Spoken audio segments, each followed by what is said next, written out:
Magandang araw. Panibagong topic na naman tayo for today's video. Ang topic natin ngayon ay itong si Senadora Aimee nagigil kay House Speaker Martin Romualdez. At bakit kaya gigil siya kay House Speaker Martin Romualdez? Kaya kung bago ka lang sa aking channel, pwede kang mag-follow at mag-like at mag-subscribe sa aking YouTube para updated ka sa ating mga panibagong topic. So yun nga, usap-usapan nga itong People's Initiative na napanood natin kanina sa Senate of the Philippines. At ito yung ating reaction sa video na to. Senadora Aimee, bakit nakakapagtaka naman talaga? Bakit lahat na lang pabida ka?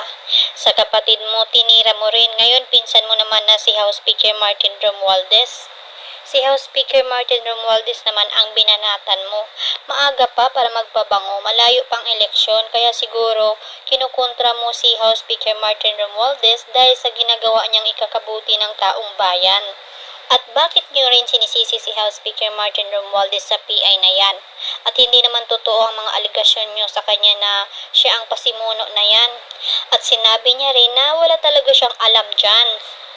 Hay nako, buhay politika talaga, hanggang mabango pa at matunog ang pangalan mo ngayon, gawan ka talaga ng issue para sa ikababagsak mo. We support you, House Speaker Martin Romualdez, dahil alam namin na mabuti ang layunin mo para sa mga Pilipino at sa Pilipinas. Yung iba kasi pansarili lang, kapit tuko sa kapangyarihan dahil sa pera. So yun lang muna ang aking comment sa video na ito. Kung ikaw na nanonood ngayon, mag-iwan ka rin ng comment at babasahin natin yan sa susunod na ating pag-update.